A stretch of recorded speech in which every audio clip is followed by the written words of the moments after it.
En los 4 primeros meses de aplicación de la portabilidad numérica, Antel fue la empresa que peor resultados obtuvo al perder más de 1.200 usuarios a favor de las competidoras Claro y Movistar, que ganaron 402 y 854 respectivamente. El mecanismo fue habilitado por la Ley de Urgente Consideración para cambiar de empresa de telefonía móvil sin perder el número de teléfono, y los datos surgieron de un pedido de informes realizado a la URSEC por el Frente Amplio desde el Parlamento. El dato se conoce en la jornada de movilización y paro de la Mesa Sindical Coordinadora de Entes en defensa de las empresas públicas y contra las privatizaciones que se vienen implementando por la vía de los hechos.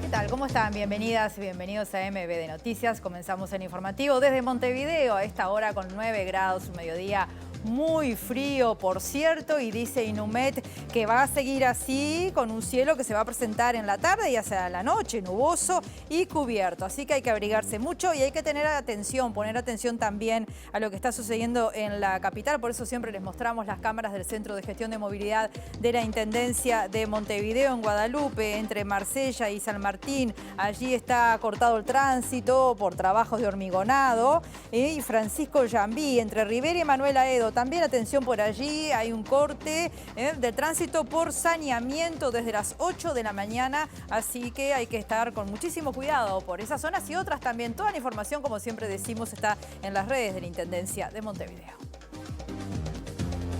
Y ahora compartimos los principales titulares.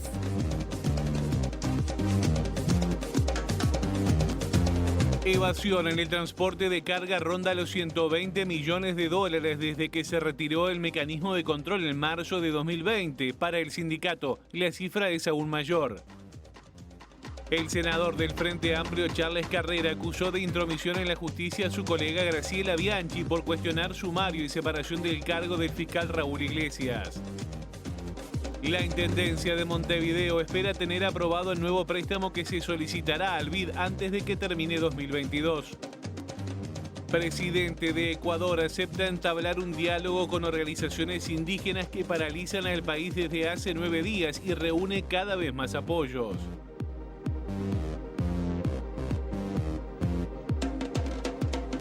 Vamos a ver en qué están trabajando nuestros periodistas. Es el caso de Mauricio Pérez, que está por allí por Torre Ejecutiva. ¿Cómo estás, Mauricio? Buen mediodía, bienvenido, adelante. Buen mediodía, Rosina. Como tú decías, estamos aquí frente a Torre Ejecutiva porque aquí se realizó el acto central de lo que fue el paro y movilización de la Mesa Sindical Coordinadora de Entes. En instantes estamos ampliando la información sobre este tema. Muy bien, te esperamos. El otro móvil está a cargo de Eduardo Delgado, que está en la Escuela Experimental de Malvin, con algo muy lindo que les va a contar. Adelante, Eduardo, ¿cómo estás? Bienvenido. Así es, Rosina. Aniversario número 95 de la Escuela Experimental de Malvin, y lo celebran con el apoyo del Instituto Clemente Estable con la inauguración de su laboratorio, buscando, obviamente el objetivo es que sus alumnas y alumnas tengan un mayor acercamiento a la ciencia. En minutos les contamos más sobre esta reinauguración. Gracias, Eduardo. Entre tanto, les contamos que en los primeros 4 meses de implementación del sistema de portabilidad numérica, Antel perdió 1.200 usuarios, según la respuesta de la URSEC a un pedido de informes presentado por el Frente Amplio. Los datos difundidos por la senadora Silvia Nane refieren a números cerrados el 22 de mayo. De esta forma, en los 4 primeros meses del sistema, Antel perdió 1.256 usuarios, al tiempo que Claro ganó 402 y Movistar tiene un saldo favorable de 854 clientes. Este martes la URSEC difundió un informe que refiere la baja del precio de los servicios que generó la portabilidad numérica. Florencia Leimonier, secretaria general de SUTEL, afirmó que esa reducción de precios se pudo hacer sin portabilidad numérica. Cuando tenemos el debate del cambio del esquema de las telecomunicaciones hoy, volver a traer la discusión de la portabilidad numérica, que sigue siendo insuficiente desde el punto de vista de la información que brindan, porque los precios se podrían, si Antel tenía la capacidad de rebajar los precios, no precisaba una competencia. Eso es lo primero. Y segundo, es un modelo de mercado que hay que analizarlo en proyección, y no solamente que es fundamental el servicio que se brinda al cliente, pero también el servicio que se brinda al cliente no puede ser en desmedro de la existencia de la propia empresa, que es uno de los elementos que falta informar. Pero justamente cuando estamos discutiendo el esquema de las telecomunicaciones de la banda ancha, vuelven a aparecer las autoridades a ubicar sobre la mesa una discusión que, además de ser insuficiente la argumentación, volvemos a lo mismo. O sea, es una iniciativa que nosotros proyectamos en un impacto negativo para Antel, y eso no se mide en 3 meses, es a largo plazo. Una noticia que se conoció en las últimas horas es que fueron procesados con prisión los militares Héctor Rombis y Arquímedes Maciel. Esto es por el asesinato del militante del Partido Demócrata Cristiano. Hablamos de Luis Batalla, un asesinato ocurrido en el año 1972 en el departamento de 33. Luis Batalla era albañil, tenía 32 años, vivía en el barrio Artigas del departamento de 33 y estaba afiliado al Partido Demócrata Cristiano. Fue secuestrado el 24 de mayo de 1972 y trasladado al batallón de infantería número 10, donde fue torturado hasta la muerte. Su causa fue presentada en la justicia penal en 1986. 2 años después, el Ejecutivo determinó que el caso estaba comprendido en la caducidad de la pretensión punitiva establecida en la ley y la justicia definió la clausura de la investigación y el archivo del caso. En 2013 se pidió que se desarchivara y la jueza María Sol Belomo dispuso ahora el procesamiento de los 2 militares, Héctor Rombis y Arquímedes Maciel, como autores de su asesinato por un homicidio muy especialmente agravado en reiteración real con delitos de abuso de autoridad contra los detenidos. Otros temas, la aprobación de tipificaciones delictivas y además el incremento de las penas privativas de libertad debilitaron las garantías en instancias de detención y procedimientos penales de adolescentes. Esta afirmación tan importante la dijo hoy el director de la Institución Nacional de Derechos Humanos, Wilder Tyler, durante la sesión final de la Asamblea Nacional de Derechos Humanos. Por su parte, en ese mismo espacio, la directora Mariana Mota se refirió al derecho de las personas a conocer sus orígenes biológicos e informó que la institución recomienda al Estado crear una unidad que centralice la información dispersa a la cual puedan acudir las personas que justamente están buscando su identidad biológica. La reunión se realizó en el Salón de los Pasos Perdidos del Palacio Legislativo y también en modalidad virtual. Y además, bueno, con el contexto de la pandemia se notó un significativo incremento en cuanto a los niveles de encierro. Y por otra parte, la aprobación de las nuevas tipificaciones delictivas y el incremento de penas privativas de libertad nos lleva a constatar un debilitamiento de garantías, sobre todo en las instancias de detención y de los procedimientos penales de adolescentes. Recomendamos al Estado la consolidación de un organismo que centralice la información dispersa al cual puedan acudir las personas que buscan su identidad biológica. Esta actuación sugerida no excluye la necesaria articulación entre distintos organismos, de forma de asegurar que el derecho a la identidad biológica sea preservado y pueda darse una respuesta completa y oportuna al momento de ser requerida por quienes la demandan. El secretario general del Sindicato Único de Transportistas de Cargas y Ramas Afines, Ricardo Aloy, consideró positivo la comisión convocada por el Ministerio de Transporte para analizar la regulación del sector ante el aumento de la evasión cifrada en 120 millones de dólares por el sector patronal. Ricardo Aloy consideró que la cifra es muy superior y que la eliminación del sistema integral de control del transporte de carga al inicio de este gobierno explica esta realidad y el aumento además de la siniestralidad. Venimos igual del periodo anterior, venimos denunciando esto, o sea, parecía poco creíble, ¿no? Porque lo denunciábamos nosotros, capaz el Sutra. Nosotros acá lo que estamos diciendo es que hoy el BID tiene esta información, se puede acceder a ella, la comparte el diario El País, está bárbaro, pero nosotros decimos que son más. Pero acá lo que nos preocupa es que hubo una convocatoria al sector que fue a denunciar que está evadiendo, o sea, es como que el bandido vaya a denunciar ante la jefatura, ante la policía, que es un bandido, y a nosotros se nos deja fuera. A nosotros no nos han convocado para plantear este tema. De hecho, le dejamos al ministro de Trabajo la pregunta y la tarea, que para nosotros ya es una obligación de parte de ese ministerio, ver cómo nos van a contestar sobre lo que tiene que ver la suspensión del sistema de control, cuál va a ser el sistema que va a llevar el control de las horas de trabajo de los trabajadores, y para que nosotros podamos, al momento de efectuar la denuncia, realmente acceder a la información y, bueno, constatar si estamos o no en el camino cierto. Volvemos a la Torre Ejecutiva con Mauricio Pérez. Adelante, Mauricio. Así es, Rosina, como decíamos, hoy se realizó la movilización de la Mesa Sindical Coordinadora de Entes que comenzó sobre las 10 de la mañana frente al Ministerio de Industria, que recorrió las calles de Montevideo hacia el Ministerio de Economía y terminó con el acto central aquí frente a Torre Ejecutiva, donde disertaron representantes de la Federación de Funcionarios de OCE y también del Sindicato del Correo. Las reivindicaciones de la mesa sindical refieren a la pérdida salarial que existieron en los últimos 2 años y también el pedido de recuperación para esta rendición de cuentas, pero también otro conjunto de reivindicaciones referidas a la no privatización de los servicios públicos y la eliminación de las tercerizaciones. Sobre este tema estuvimos hablando con Juan González, uno de los representantes de la mesa sindical.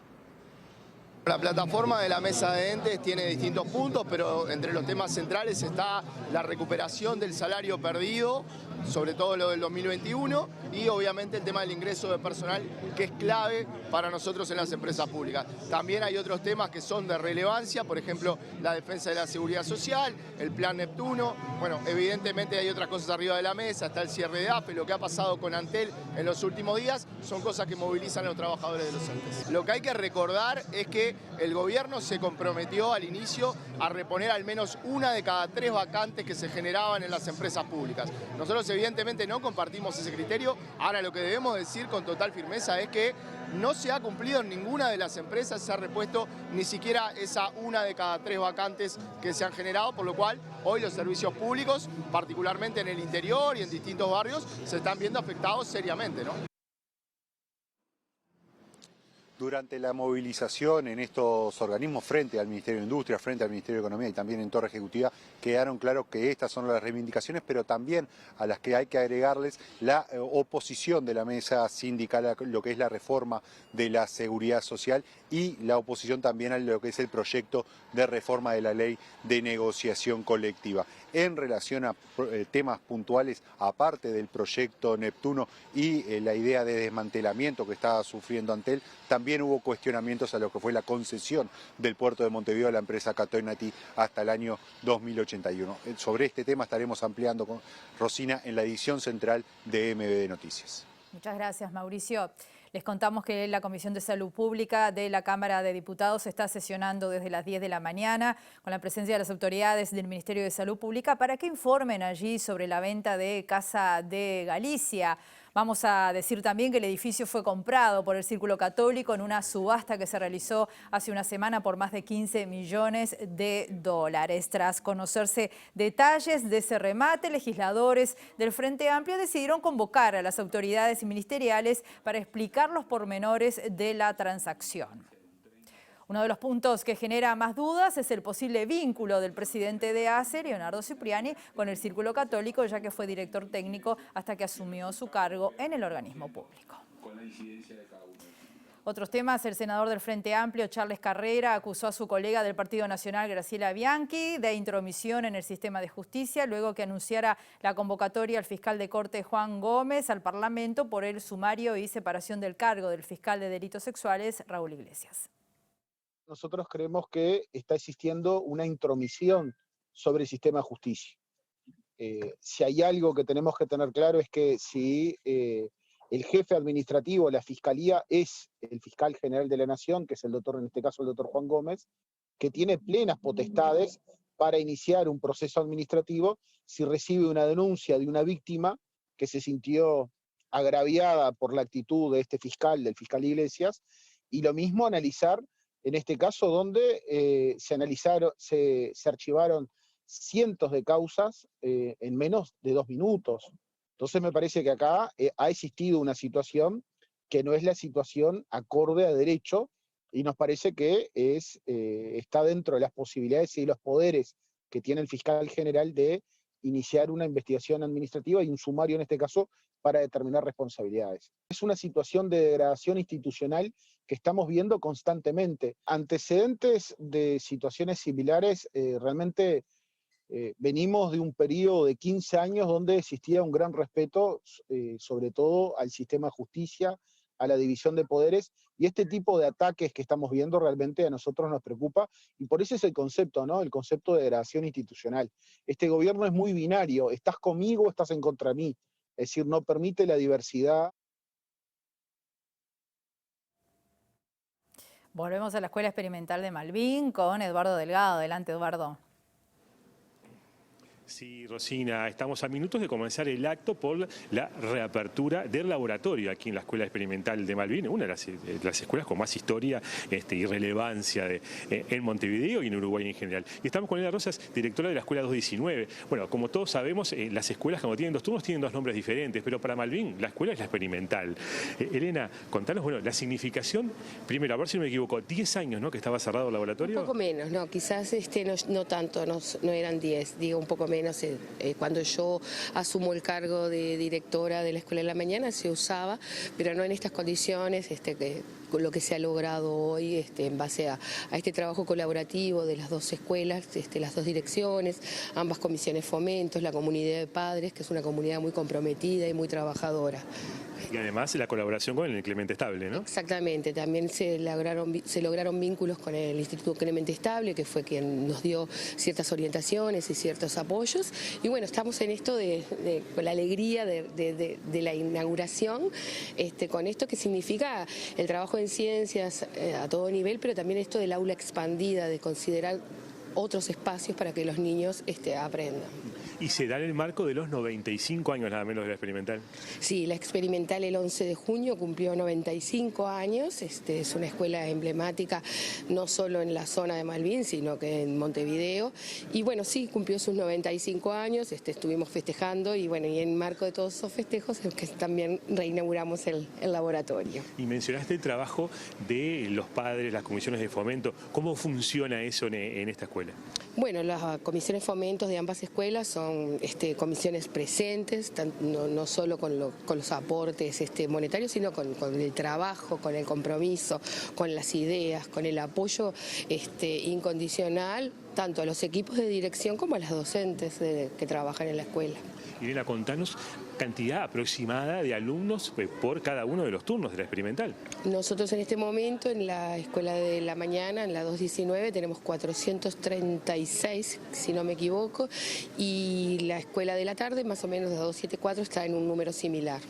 Este año imagino un cambio muy importante, el tema de ir saliendo de la emergencia sanitaria y volver más a la normalidad de las clases. Sí, esto del trabajo presencial que no tiene, por supuesto que no hay nada que lo pueda sustituir, el hecho del trabajo en las clases y poder expandir, como yo te decía al principio, el aula a otros espacios es fundamental.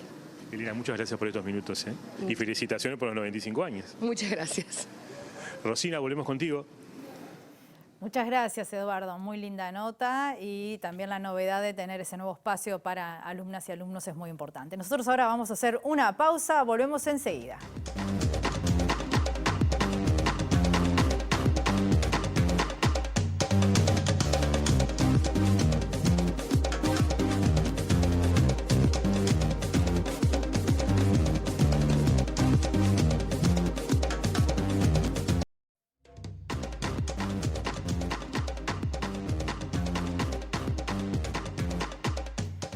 Bloque de MBD Noticias, seguimos en el informativo desde Montevideo con 9 grados a esta hora y les contamos que comenzaron hoy las obras de ensanche y refuerzo del puente del arroyo Pantanoso en la avenida Luis Valleverres en el barrio Paso de la Arena. Se estima que las obras pueden durar 6 meses.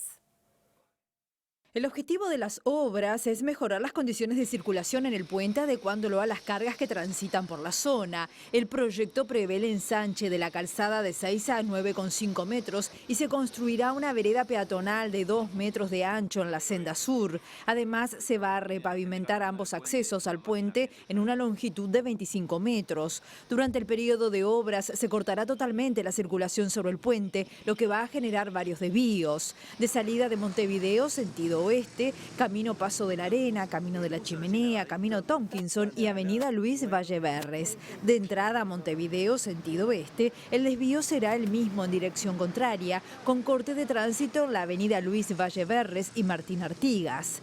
Mientras se desarrolla la obra, se modificará el plan de semáforos del cruce de Camino Tompkinson y Luis Valleverres. En cuanto a los desvíos de transporte y paradas que se suprimen, se puede consultar en la web de la Intendencia de Montevideo. Durante las primeras semanas de la obra, personal inspectivo estará presente apoyando los desvíos en la zona. El director de Desarrollo Ambiental de la Intendencia de Montevideo, Guillermo Monsechi, informó ayer aquí en Lado B que antes de fin de año el nuevo préstamo BID podría estar aprobado y anunció también que va a incluir las obras de ampliación de saneamiento en Rincón del Cerro y en Casabó. Nosotros ya una de las obras que estaba incluida la estamos ejecutando, que es la obra del Mataperros, del arroyo Mataperros, que la estamos ejecutando con el programa de saneamiento 5. Anterior. Y por supuesto la primer proyecto a incluir, porque además ya tiene todo el estudio hecho, va a ser Rincón del Cerro y Casabó Norte, así que la gente de Rincón del Cerro y Casabó Norte puede estar tranquila que eso se va a hacer. Si es que se aprueba el préstamo, ¿no? Es decir, tenemos que tener los votos, digamos, ¿no? Bien, y que el BID de la anuencia también. También, pero esa parte creo que es la más sencilla porque este programa ya había sido incluido en el BID. Bien. El Ministerio de Economía ya autorizó a la Intendencia a endeudarse. Claro. Entonces Sería más corto este proceso de todas formas porque ya hay un trabajo hecho. Y esperamos tenerlo aprobado antes de fin de año. Deberíamos tenerlo aprobado antes de fin de año. Igual hay un proceso largo porque todos los proyectos exigen una viabilidad ambiental, una viabilidad económica, una viabilidad social, que hay que volver a hacerlo, sobre todo en los proyectos que se van a incluir ahora, digamos.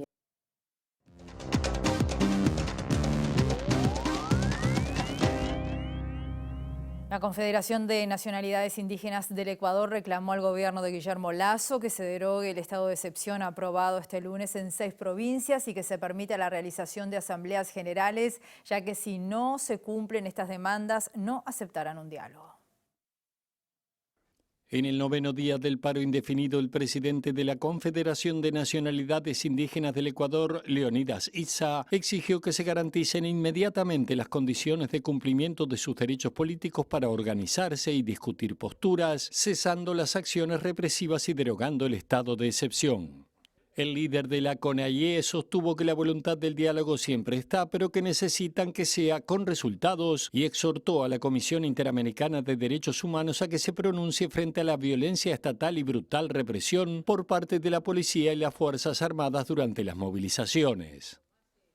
Este martes Lasso aceptó el diálogo propuesto por las organizaciones y aseguró que espera una respuesta, afirmando que se acogieron todas las sugerencias planteadas por la CONAIE y que se anunciaron públicamente medidas compensatorias al respecto. El estado de excepción fue decretado en 6 provincias a raíz de la llegada de las movilizaciones a Quito, que ya dejaron un fallecido, 55 heridos y casi 100 detenidos en episodios donde se ha denunciado uso excesivo de la fuerza, detenciones arbitrarias de manifestantes, agresiones a periodistas y a organizaciones de la sociedad civil.